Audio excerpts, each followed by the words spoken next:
5만 원과 2억 원의 차이가 뭔지 아십니까?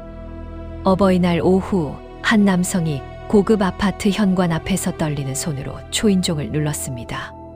손엔 독일제 공구 세트와 꽃다발. 32년을 홀아버지로 살아온 그는 이날을 위해 일주일 전부터 준비했습니다. 그런데 문이 열리자 그의 눈앞에는 믿을 수 없는 광경이 펼쳐졌죠.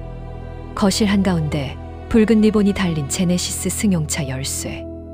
아들이 그가 아닌 장인에게 건네는 그 열쇠의 가격표엔 2억 원이라는 숫자가 찍혀 있었습니다. 손님들의 환호성, 세상에 이런 사위가 어딨어. 장인어른 복 받으셨네요. 그 함성 속에서 그는 조용히 구석에 서 있었습니다. 그리고 식사가 끝날 무렵 아들이 건넨 것은 구겨진 봉투 하나. 안에 든 건 5만 원짜리 상품권이었습니다. 32년 동안 직장 3곳을 전전하며 아들의 의대 등록금, 전문의 과정, 개업 자금까지 모든 걸 댄 그 시간들이 5만 원의 가치로 환산되는 순간 인간은 무엇을 깨닫게 될까요? 지금부터 시작되는 이야기는 한 홀아버지의 각성입니다. 구독과 좋아요는 여러분들의 응원과 사랑입니다. 안녕하세요. 제 이름은 민수입니다. 올해 73이죠. 이 이야기를 시작하려면 32년 전으로 돌아가야 합니다. 아내 경자가 세상을 떠난 그날 말이에요. 경자는 준영이가 겨우 6살 때 췌장암으로 떠났습니다. 병원에서 마지막 순간 그녀가 제 손을 꽉 잡고 말했어요. 민수 씨, 준영이 잘 부탁해요. 근데 너무 과하게 주지는 마. 그 말의 의미를 전 그때 몰랐죠. 전 그저 약속했습니다. 걱정 마. 내가 엄마 아빠 역할 다 할게. 장례식장에서 준영이가 제 다리를 붙잡고 울던 모습이 지금도 선합니다. 아빠, 엄마 어디 갔어? 엄마 언제 와? 전 그 아이에게 뭐라고 설명해야 할지 몰랐어요. 그저 안아주는 것밖엔 할 수 없었죠. 그날부터 제 인생은 완전히 바뀌었습니다.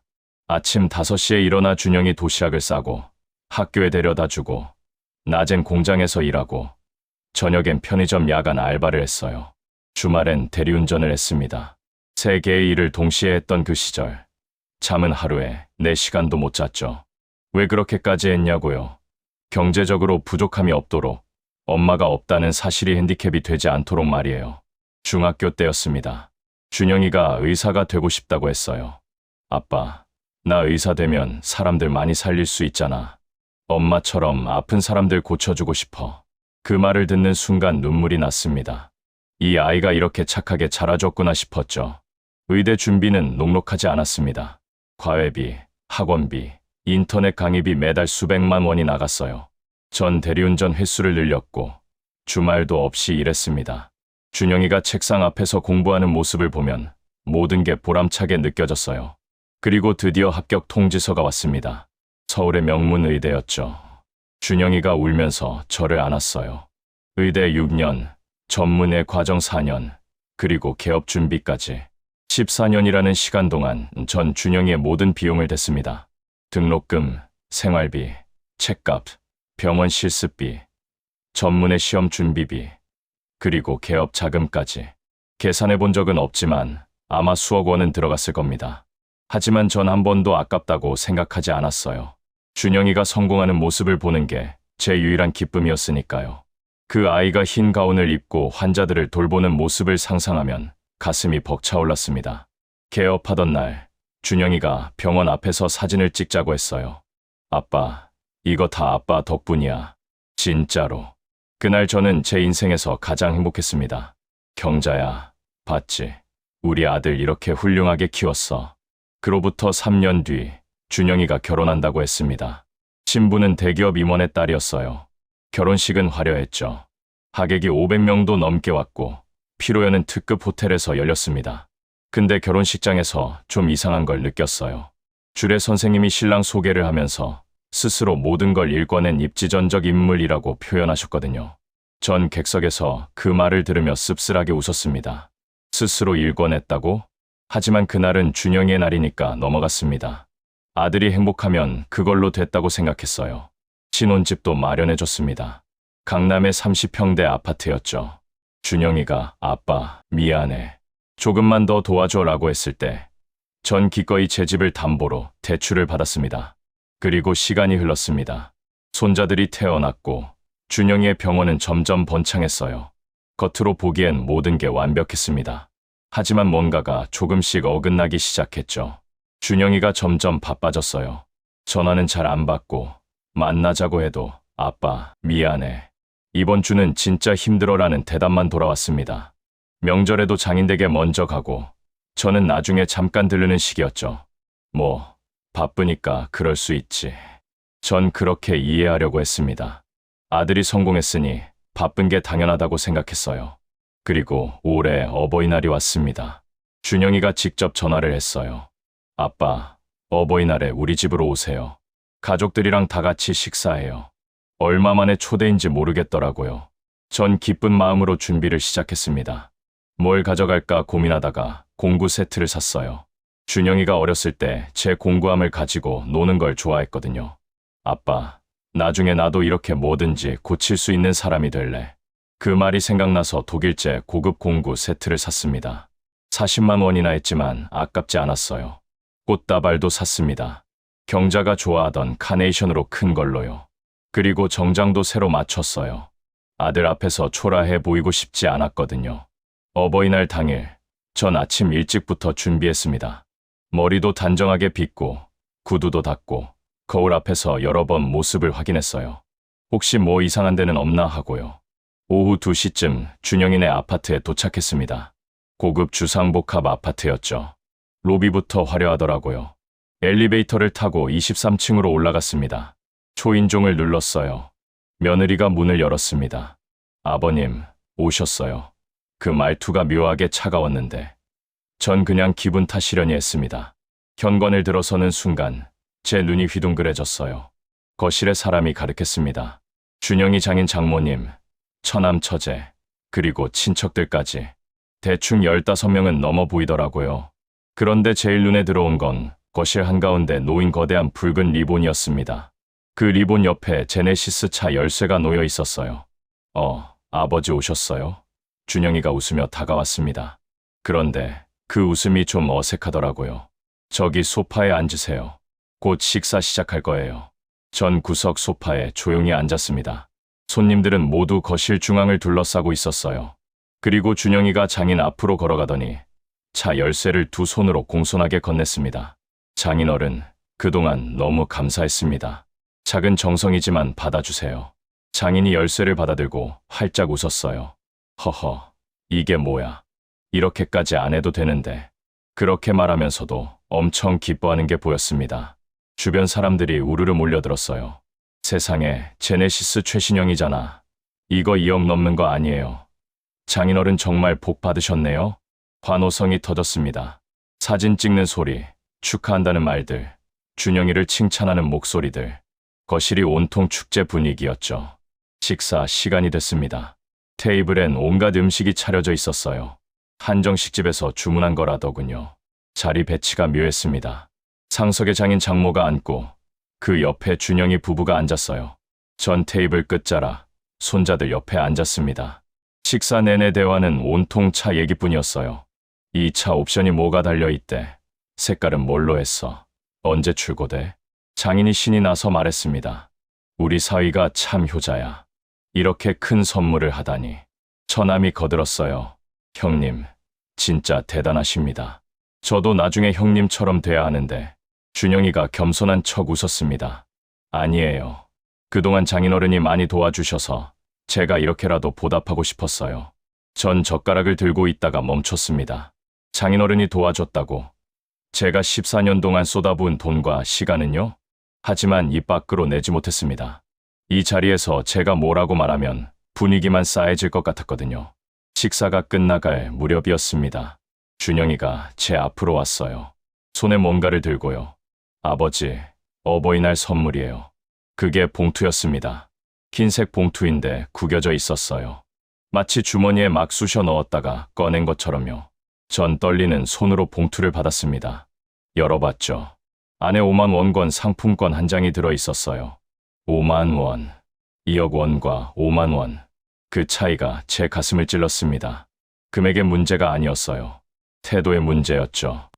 장인에게는 두 손으로 정성스럽게 건넨 2억 원짜리 선물, 저에게는 구겨진 봉투에 들어있는 5만 원, 그리고 다시 장인 쪽으로 돌아가더라고요. 전 그 자리에 그대로 앉아 있었습니다. 손자가 제 팔을 잡아당겼어요. 할아버지, 왜 안 드세요? 응, 할아버지 배불러서. 거짓말이었죠. 목구멍으로 아무것도 넘어가지 않았습니다. 오후 5시쯤 자리를 떴습니다. 준영이가 현관까지 배웅을 나왔어요. 아버지, 조심히 들어가세요. 다음에 또 연락드릴게요. 엘리베이터 문이 닫히는 순간 전 주저앉고 싶었습니다. 다리에 힘이 풀렸거든요. 하지만 참았어요. 집으로 돌아오는 버스 안에서 봉투를 계속 만지작거렸어요. 32년의 값이 5만 원이구나. 창밖을 보면서 생각했습니다. 언제부터 이렇게 됐을까? 아들에게 전 언제부터 아버지가 아니라 귀찮은 존재가 됐을까? 집에 도착해서 옷도 갈아입지 않은 채 소파에 앉았습니다. 텔레비전을 켰다가 껐다가 반복했어요. 아무것도 눈에 들어오지 않았습니다. 공구 세트를 테이블 위에 올려놓고 한참을 봤습니다. 이걸 들고 갔던 제가 우스워 보였어요. 그날 밤잠이 오지 않았습니다. 천장을 보면서 계속 생각했죠. 뭐가 잘못됐을까? 제가 뭘 잘못한 걸까? 며칠이 지나도 그 기분이 가시지 않았습니다. 그러다가 일주일쯤 지난 어느 날 은행 서류를 정리하게 됐습니다. 통장 정리를 하다가 이상한 걸 발견했어요. 자동이체 내역이 너무 많은 거예요. 그것도 제가 기억하지 못하는 것들이요. 1,500만 원. 매달 자동이체로 빠져나가고 있었습니다. 이게 벌써 8개월째였어요. 전 황급히 다른 계좌들도 확인했습니다. 신용카드 대금도 이상했어요. 제가 쓴 기억이 없는 고액 결제들이 잔뜩 있었습니다. 병원 리모델링 비용, 응급수술 장비 구입, 의료기기 업그레이드. 준영이가 그렇게 말했었죠. 아빠, 병원 확장하려면 돈이 좀 필요해. 잠깐만 카드 좀 빌려줘. 전 그때 의심 없이 카드를 줬습니다. 아들이 성공하는 데 필요한 거라면 당연히 도와줘야 한다고 생각했어요. 근데 금액이 이상했습니다. 너무 컸어요. 그리고 주기도 이상했고요.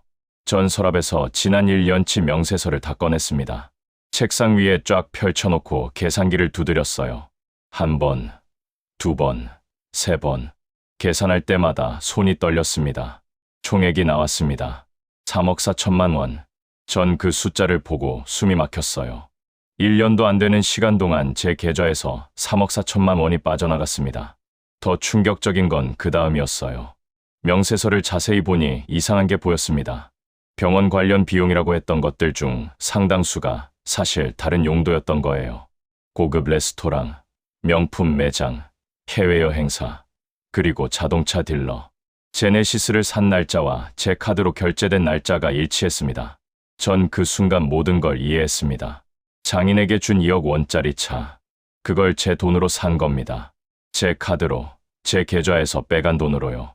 아들은 장인 앞에서 효자 노릇을 하면서 정작 그 돈은 저한테서 훔쳐간 거였습니다. 전 그날 밤 한숨도 자지 못했습니다. 명세서를 계속 들여다봤어요. 혹시 제가 잘못 본 건 아닐까, 착각한 건 아닐까 싶어서요. 다음 날 아침, 전 은행에 갔습니다. 모든 자동이체를 해지했어요. 카드도 정지시켰습니다. 행원이 물었죠. 혹시 분실하신 건가요? 아니요. 그냥 더 이상 안 쓰려고요. 집으로 돌아와서 준영이한테 전화를 걸었습니다. 여러 번 울렸지만 받지 않더라고요. 문자를 보냈어요. 준영아, 통화 좀 하자. 답장이 왔습니다. 아빠, 지금 수술 중이에요. 나중에 전화드릴게요. 전 기다렸습니다. 1시간, 2시간, 3시간. 전화가 오지 않았어요. 오후 5시쯤 준영이가 전화를 했습니다. 그런데 목소리가 달랐어요. 다급하고 짜증 섞인 목소리였죠. 아빠, 무슨 일이에요? 갑자기 카드가 다 막혔는데요. 전 침착하게 말했습니다. 준영아, 아빠랑 만나서 얘기 좀 하자. 무슨 얘기요? 지금 병원 일로 바쁜데 갑자기 카드를 막으면 어떡해요? 너 지난 1년 동안 내 계좌에서 얼마나 빼갔는지 아니? 전화기 너머로 침묵이 흘렀습니다. 그 침묵이 모든 걸 말해줬어요. 3억 4천만 원이더라. 내가 모르는 사이에 또 침묵이었습니다. 아빠, 그건 다 병원 때문에. 병원 때문에 장인어른 차를 사야 했니? 준영이의 숨소리가 거칠어졌습니다. 아빠, 그건 필요한 투자였어요. 장인어른 인맥이 병원 운영에 도움이 되니까요. 투자. 그 단어가 제 귀를 때렸습니다. 아버지한테서 훔친 돈으로 장인 환심을 산 게 투자라고요. 준영아, 지금 당장 집으로 와라. 아빠, 저 지금 진짜 바빠요. 다음 주에. 오늘 안 오면 너 다시는 내 얼굴 보지 못할 줄 알아. 전 전화를 끊었습니다. 그리고 앉아서 기다렸어요. 준영이가 올까 말까 반신반의했지만 2시간 뒤에 초인종이 울렸습니다. 문을 열자 준영이가 서 있었어요. 얼굴이 굳어 있었습니다. 아빠, 도대체 왜 이러시는 거예요? 들어와. 거실로 들어온 준영이 앞에 전 은행 명세서들을 쏟아냈습니다. 준영이가 서류를 힐끗 보고는 고개를 돌렸습니다. 아빠, 전 일부러 그런 게 아니에요. 그냥 3억 4천만 원이다. 1년도 안 돼서.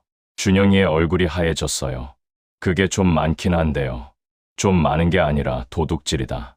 너 지금 아버지 돈 훔친 거야. 아빠, 도둑질이라니요. 전 빌린 거예요. 빌렸으면 언제 갚을 건데.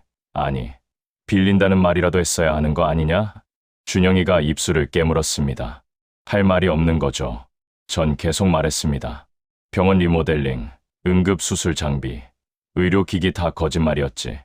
실제로는 네가 쓰고 싶은데 쓴 거잖아. 아빠, 그게 다 커리어를 위한 투자였어요. 장인어른 인맥이 제 병원에 얼마나 중요한지 아세요? 그래서 2억 원짜리 차를 사줬구나. 내 돈으로. 준영이가 소파에 주저앉았습니다. 아빠, 미안해요. 미안하다고. 그게 끝이냐? 그럼 어떻게 하길 원하세요? 전 그 말에 화가 치밀었어요. 어떻게 하길 원하냐고. 지금 잘못한 사람이 누군데 저한테 되묻는 겁니까? 준영아, 넌 지금 문제가 뭔지 모르는구나. 무슨 말씀이세요? 돈이 아깝다는 게 아니야. 네가 거짓말쟁이가 됐다는 게 문제다. 준영이가 고개를 들었어요.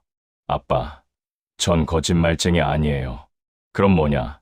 내 허락도 없이 내 돈 빼가고 그걸로 남한테 잘 보이려고 쓰고 나한테는 5만 원짜리 상품권 주는 게 정직한 사람이 할 짓이냐? 준영이의 얼굴이 붉어졌습니다.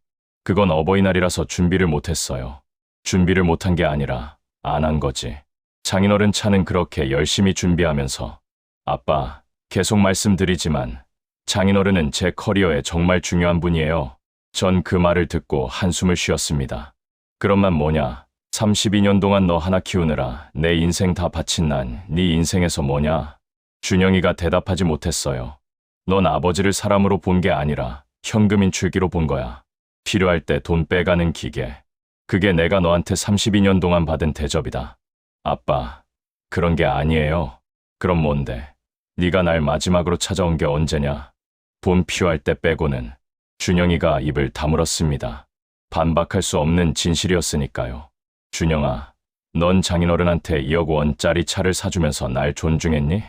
아니, 장인어른 인맥이 너 커리어에 중요하다고? 애초에 그 커리어가 있을 수 있게 해준 네 아빠는 그냥 돈만 되는 배경인 거냐? 네가 의대 갈 수 있었던 건 누가 밤낮으로 일했기 때문이냐? 네가 전문의 될 수 있었던 건 누가 10년 넘게 학비 다 댔기 때문이냐?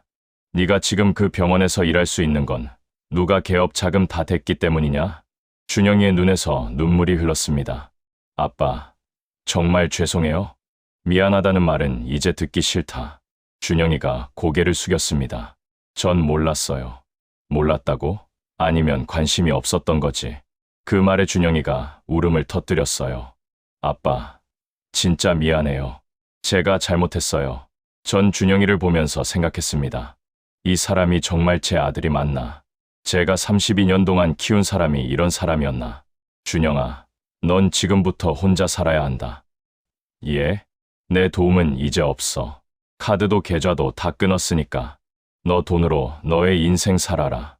아빠, 그럼 전 애들은요? 애들 학원비며 생활비며. 네 애들은 네가 벌어서 키워야지. 그게 아버지의 책임이야. 준영이가 벌떡 일어났습니다. 아빠, 정말 이러실 거예요. 그럼 전 어떻게 살라고요? 네가 그동안 나한테 했던 것처럼 살면 되지. 홀로 애 키우면서 직장 3개 뛰어봐. 그럼 네가 얼마나 편하게 살았는지 알 거다. 아빠, 나가라. 오늘부로 넌 혼자다. 준영이가 믿을 수 없다는 표정으로 저를 봤어요. 하지만 전 단호했습니다. 더 이상 물러설 수 없었거든요. 아빠, 정말 이러실 거예요? 애들 생각은 안 하세요? 그 말이 나오는 순간 화가 폭발했습니다. 애들 생각. 네가 애들 생각했으면 애들한테 정직한 아버지가 되려고 했어야지. 거짓말하고 할아버지 돈 훔치는 아버지 밑에서 자라는 게 애들한테 좋은 거냐. 나가라. 돈 필요하면 벌어라. 장인어른한테 빌려받든지. 준영이가 문을 향해 걸어갔습니다. 손잡이를 잡고 돌아서더니 말했어요. 후회하실 거예요. 후회는 네가 할 거다. 너의 인생 돌아보면서. 준영이가 문을 쾅 닫고 나갔습니다. 그 쾅 소리가 집 안에 울렸어요. 전 소파에 주저앉았습니다. 온몸에 힘이 쭉 빠지더라고요. 그날 밤, 전 잠을 이룰 수 없었습니다. 제가 한 결정이 옳은 건가 하는 생각이 계속 들었어요. 혹시 너무 가혹한 건 아닐까? 준영이가 정말 힘들어하면 어쩌나. 하지만 동시에 알았습니다. 이건 준영이를 위한 거라는 걸. 계속 제가 돈을 대주면 준영이는 평생 배우지 못할 거예요. 스스로 책임지는 법을요. 그리고 며칠이 지났습니다. 전화가 47통 왔어요. 준영이가 20번, 며느리가 15번, 나머지는 모르는 번호들이었습니다. 전 단 한 통도 받지 않았습니다. 문자도 마찬가지였어요. 아버님, 제발 전화 좀 받아주세요. 아빠, 정말 죄송합니다. 제발 한 번만 더 기회를 주세요. 일주일쯤 지나자 전화가 뚝 끊겼습니다. 그제야 조용해지더라고요. 전 그 조용함 속에서 제 인생을 돌아봤습니다. 32년, 준영이를 위해 산 32년. 그 시간 동안 전 뭘 했나? 일만 했죠. 저를 위한 시간은 단 한 번도 없었습니다. 이제 뭘 해야 하나? 73의 나이에 앞으로 뭘 하며 살아야 하나? 그렇게 며칠 보내다가 문득 생각난 게 있었어요. 아내 경자의 물건들을 정리한 적이 없다는 거요. 다락방으로 올라갔습니다. 먼지가 쌓인 상자들을 하나씩 열어봤어요. 경자의 옷, 신발, 액세서리 하나하나가 추억이었습니다. 그러다가 작은 공책 하나를 발견했습니다. 경자의 일기장이었어요. 전 그걸 펼쳤습니다. 첫 페이지에 이렇게 적혀 있었어요. 민수 씨에게. 내가 떠나면 이걸 읽어줘. 손이 떨렸습니다. 경자가 죽기 전에 쓴 거였어요. 전 페이지를 넘겼습니다. 민수 씨, 나 없이 준영이 키우느라 많이 힘들겠지. 미안해. 근데 한 가지만 꼭 기억해줘. 준영이한테서 어려움을 빼앗지 마. 아이는 어려움을 겪으면서 강해지거든. 당신이 너무 다 해주면 준영이는 약한 어른이 될 거야. 전 그 문장에서 멈췄습니다. 경자가 이미 알고 있었던 거예요. 제가 어떤 실수를 할지. 다음 페이지를 넘겼습니다.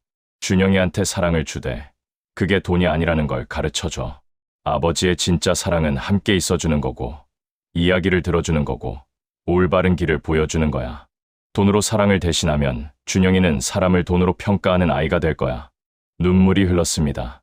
전 돈으로 사랑을 대신했고 준영이는 사람을 돈으로 평가하는 어른이 됐습니다. 마지막 페이지에 이렇게 적혀 있었어요. 민수 씨, 준영이도 중요하지만 민수 씨 자신도 중요해요. 당신 인생을 살아줘요. 나 때문에, 준영이 때문에 당신 인생을 포기하지 마. 당신이 행복해야 준영이도 행복할 수 있어요. 약속해줘. 꼭 민수 씨 자신을 위한 시간을 가져줘. 전 공책을 가슴에 안고 울었습니다. 경자야, 미안해. 너 말을 지키지 못했어. 32년 동안 나는 나 자신을 잃고 살았어. 하지만 이제라도 늦지 않았다는 생각이 들었어요. 73이지만 아직 늦지 않았다고요. 다음 날 아침, 전 결심했습니다. 여행을 가기로요. 경자가 가고 싶어 하던 곳, 뉴질랜드로 가기로 했습니다. 여행사에 전화를 걸었어요. 사흘 뒤 출발하는 걸로 예약했습니다. 2주 동안 뉴질랜드를 여행하는 패키지였어요. 짐을 싸면서 웃음이 났습니다. 32년 만에 처음으로 저를 위한 여행이었거든요. 뉴질랜드에 도착했습니다. 공기부터 달랐어요. 맑고 상쾌했습니다. 첫날은 밀포드 사운드를 갔어요. 빙하가 깎아낸 절벽과 폭포가 장관이었죠. 갑자기 눈물이 났습니다. 경자야, 여기 정말 아름답다. 너가 보고 싶어 하던 곳이야. 내가 늦게라도 왔어. 둘째 날은 퀸스타운에서 자유시간이었습니다. 전 혼자 거리를 걸어 다녔어요. 그러다 작은 악기 가게를 발견했습니다. 안으로 들어가니 기타들이 줄지어 걸려 있었어요. 젊었을 때 기타를 쳤었거든요. 경자한테 노래해 주려고 배웠던 거죠. 주인이 뭐라고 물었습니다. 옆에 있던 가이드가 통역을 해줬어요. 연주하실 줄 아시냐는데요. 옛날엔 좀 쳤습니다. 한번 쳐보시겠어요? 기타를 건네받았습니다. 줄을 튕겨보니 소리가 맑더라고요. 천천히 코드를 짚어봤어요. 손가락이 뻣뻣했지만 소리는 났습니다. 아주 좋으십니다. 이 기타 사시는 게 어때요? 순간 망설였어요. 73에 기타를 사다니. 하지만 경자의 말이 떠올랐습니다. 당신 인생을 살아줘요. 기타를 샀습니다. 그리고 매일 저녁 호텔에서 연습했어요. 손가락이 아팠지만 행복했습니다. 셋째 날, 마운트 쿡으로 가는 버스에서 브라질 부부를 만났습니다. 마리아와 호황이었어요. 나이가 저와 비슷해서 계속 저에게 뭐라고 말을 하는 걸 가이드가 통역해줬어요. 호황이 먼저 말을 걸었습니다. 한국에서 오셨어요? 네. 처음으로 혼자 여행 나왔습니다. 오, 멋지시네요. 저희도 은퇴하고 처음 떠난 여행이에요.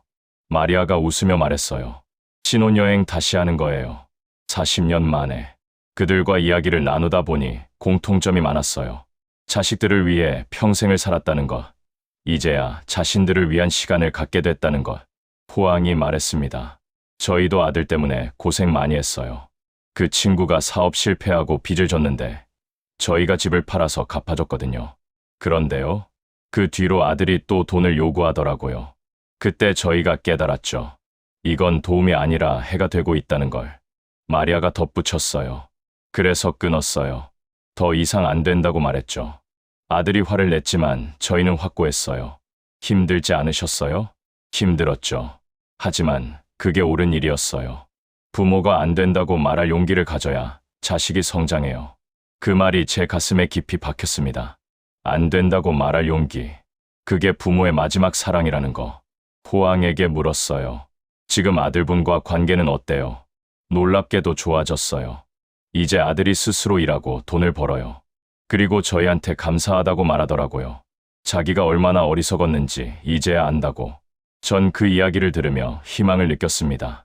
준영이도 언젠간 깨달을 수 있을까? 뉴질랜드에서의 2주가 빠르게 지나갔습니다. 빙하를 걷고 별을 보고 양떼와 함께 사진을 찍고 바닷가에서 일몰을 보고 매 순간이 선물 같았어요. 마지막 날 테카포 호수에 앉아 하늘을 봤습니다. 별이 쏟아질 것처럼 많았어요. 경자야, 나 행복해. 32년 만에 처음으로 진짜 행복해. 늦었지만 이제라도 당신 말대로 내 인생을 살아보려고 한국으로 돌아오는 비행기 안에서 생각했습니다. 이제 뭘 하며 살까? 준영이 없이 어떻게 살까? 하지만 두렵지 않았어요. 오히려 설렜습니다. 제 인생이 이제 시작되는 것 같았거든요. 집에 도착하니 우편함의 편지들이 가득했어요. 대부분 광고였지만 하나가 눈에 띄었습니다. 동네 문화센터에서 온 안내장이었어요. 실버 취미 클래스 모지, 그림, 도예, 요리, 춤. 전 그 안내장을 들고 웃었습니다. 왜 진작 이런 걸 몰랐을까? 다음 날 문화센터에 등록했어요. 그림 수업과 춤 수업을 신청했습니다. 첫 그림 수업 날, 선생님이 말했어요. 오늘은 자유롭게 그리고 싶은 걸 그려보세요. 전 경자의 얼굴을 그렸습니다. 서툴렀지만 행복했어요. 춤 수업은 더 재미있었어요. 탱고를 배우는데 처음엔 발만 밟았지만 점점 리듬을 타게 됐죠. 그리고 집 앞 작은 텃밭을 가꾸기 시작했습니다. 허브를 심었어요. 바질, 로즈마리, 민트. 매일 아침 물을 주면서 식물이 자라는 걸 보는 게 즐거웠습니다. 어느 날 동물보호소에서 연락이 왔어요. 몇 달 전에 등록해뒀던 입양 대기자 명단에서 제 순서가 됐다고요. 보호소에 가니 털이 복슬복슬한 강아지가 저를 보고 꼬리를 흔들었습니다. 이 친구는 버려졌다가 저희가 구조했어요. 아주 순해요. 전 그 강아지를 안아 올렸습니다. 따뜻했어요. 이 친구로 할게요. 이름은 뭐라고 지으실 건가요? 베토벤이요. 집으로 돌아오는 길, 베토벤이 제 무릎에 앉아 창밖을 봤어요. 전 그 작은 생명체를 쓰다듬으면서 느꼈습니다. 이제 전 혼자가 아니구나. 베토벤과 함께하는 일상은 새로웠어요. 아침에 산책을 나가고 공원에서 다른 강아지들과 놀게 하고 저녁엔 함께 소파에 앉아 텔레비전을 봤습니다. 이웃들도 알게 됐어요. 공원에서 만난 할머니들, 문화센터 친구들. 그들과 차를 마시고 이야기를 나누는 게 즐거웠습니다. 어느 날 한 할머니가 물었어요. 자제분은 어디 사세요? 멀리 있습니다. 자주 보세요? 요즘은 안 봅니다. 아이고, 섭섭하시겠어요. 전 고개를 저었습니다. 아니에요. 괜찮습니다. 정말 괜찮았어요. 준영이가 없어도 제 삶은 충분히 의미 있었습니다. 석 달이 지났습니다. 어느 늦은 오후 초인종이 울렸어요. 문을 열자 준영이가 서 있었습니다. 하지만 제가 아는 준영이가 아니었어요. 수척해진 얼굴, 주름진 옷, 지친 눈빛, 마치 10년은 늙은 것 같았습니다. 아빠, 전 아무 말 없이 그를 봤습니다. 들어가도 될까요? 들어와. 준영이가 거실로 들어왔어요. 베토벤이 짖으며 다가갔지만 준영이는 반응하지 않았습니다. 소파에 앉은 준영이가 말했어요. 아빠, 다 잃었어요. 뭘? 병원, 집, 차, 다요. 전 놀라지 않았습니다. 예상했던 일이었거든요. 왜? 장인어른이 돌아서셨어요. 제가 더 이상 돈이 없으니까. 그리고 아내도 이혼 서류 보내왔어요. 그래서 전 이제 시골 작은 병원에서 일해요. 월급쟁이로. 아이들은 아내가 키우고 전 주말에만 봐요. 준영이의 목소리가 떨렸어요. 아빠, 제가 얼마나 어리석었는지 이제야 알겠어요. 전 차를 끓여 건넸습니다. 마셔. 준영이가 차를 받아들고 한참 들여다봤어요. 아빠, 용서해 주실 수 있나요? 용서는 너가 스스로에게 구해야 할 거다. 하지만 전 아빠한테 너무 못했어요. 알아. 준영아, 넌 지금 뭘 원하는 거니? 준영이가 고개를 들었어요. 관계를 재건하고 싶어요. 진짜 아버지와 아들로. 돈이 필요해서 온 거 아니고? 아니에요. 전 이제 알아요. 돈으로는 아무것도 살 수 없다는 걸. 아빠의 사랑은 더더욱요. 전 준영이를 한참 봤습니다. 진심인지 아닌지 알고 싶었어요. 준영아, 우리 관계는 관계가 아니었어. 거래였지. 알아요. 넌 돈이 필요할 때만 날 찾았어. 돈 없이 날 찾아온 적은 단 한 번도 없었어. 맞아요. 저 정말 최악이었어요. 다 잃고 나니까 보였어요. 정말 소중한 게 뭔지. 돈이 아니라 사람이었어요. 특히 아버지. 그게 진심이니? 네. 이제라도 늦지 않았다면 다시 시작하고 싶어요. 전 말했습니다. 준영아, 난 네가 다시 올 거라고 생각했어. 하지만 돈 때문에 올 줄 알았지. 진심으로 올 줄은 몰랐다. 전 진심이에요. 그럼 조건이 있어. 뭐든지 하겠습니다. 내가 돈을 줄 거라고 기대하지 마. 난 이제 내 인생을 살 거야. 너 인생은 너가 책임져. 알겠습니다. 그리고 날 필요로 해서가 아니라 나라는 사람이 궁금해서 찾아와라. 내가 뭘 좋아하는지, 요즘 뭐 하는지, 어떤 생각하는지 그런 걸 물어봐. 준영이의 눈에서 눈물이 흘렀습니다. 네, 아빠, 그렇게 할게요. 마지막으로 아이들한테 정직한 아버지가 되라. 거짓말하지 말고 책임지는 모습을 보여줘. 네, 전 준영이의 어깨에 손을 얹었습니다. 준영아, 넌 다시 시작할 수 있어. 하지만 예전으로 돌아갈 수는 없어. 우리 관계는 새로 만들어야 해. 알겠습니다. 천천히 할게요. 준영이가 일어서며 말했어요. 아빠, 다음에 또 와도 될까요? 아이들 데리고 와라. 할아버지는 언제나 손주들 보고 싶으니까. 네, 꼭 그럴게요. 준영이가 돌아간 뒤, 전 베토벤을 안고 생각했습니다. 이게 시작일까? 끝일까? 잘 모르겠더라고요. 하지만 기다려보기로 했습니다. 준영이가 정말 변했는지 시간이 말해줄 테니까요. 그리고 2년이 흘렀습니다. 준영이는 정말 달라졌어요. 한 달에 한 번씩 찾아왔는데 올 때마다 손에 든 건 돈이 아니라 질문이었습니다. 아빠, 요즘 뭐 하세요? 그림은 어떻게 돼가요? 춤 수업은 재미있어요? 베토벤이 건강하죠? 아이들도 자주 데려왔어요. 손주들과 텃밭에서 채소를 따고 베토벤과 놀고 제가 치는 기타를 들으며 시간을 보냈습니다. 준영이가 변한 건 저한테만이 아니었어요. 시골 병원에서 성실하게 일했고 환자들한테 정성을 다했고 아이들한테 정직한 아버지가 되려고 노력했습니다. 어느 날 준영이가 말했어요. 아빠, 제가 이렇게 말하면 이상하게 들릴 수 있는데요. 전 지금이 더 행복해요. 돈도 없고 집도 작고 차도 없지만 이게 진짜 제 인생인 것 같아요. 전 웃었습니다. 그게 성장이야. 아빠, 감사해요. 끊어주셔서. 아빠가 그때 안 끊으셨으면 전 평생 철없는 애로 살았을 거예요. 아빠 덕분에 어른이 됐어요. 그 말에 가슴이 뭉클했습니다. 경자야, 들었지? 우리 아들이 드디어 어른이 됐어. 어느 가을날 준영이가 제안했어요. 아빠, 같이 의료 봉사 가실래요? 의료 봉사? 네. 매달 한 번씩 산골 마을에 가서 무료 진료해요. 아빠도 같이 가시면 제가 많이 배울 것 같아서요. 내가 가르쳐 줄 게 있겠니? 아빠가 가진 지혜요. 사람들이랑 어떻게 이야기하는지, 어떻게 위로하는지, 그런 거 배우고 싶어요. 전 그 제안을 받아들였습니다. 산골 마을 봉사는 특별했어요. 준영이가 진료하는 동안 전 어르신들과 이야기를 나눴습니다. 그들의 이야기를 들어주고 차를 나눠드리고 때론 손을 잡아드리기도 했어요. 집으로 돌아오는 차 안에서 준영이가 말했어요. 아빠, 오늘 아빠 보면서 느꼈어요. 진짜 의사는 병만 고치는 게 아니라 사람을 보는 거구나. 그래, 사람을 보는 거지. 전 너무 오랫동안 사람을 안 봤어요. 돈만 봤죠. 이제라도 보면 돼. 준영이가 제 손을 잡았어요. 아빠, 사랑해요. 진심으로. 전 준영이의 손을 꽉 쥐었습니다. 나도 사랑한다. 그날 밤, 집에 돌아와 경자의 사진 앞에 앉았어요. 경자야, 우리 해냈어. 준영이가 드디어 제대로 된 남자가 됐어. 늦었지만 이제라도 돼서 다행이야. 당신이 하늘에서 도와준 거지? 오늘도 준영이가 찾아왔습니다. 아이들과 함께요. 아빠, 오늘 뭐 하세요?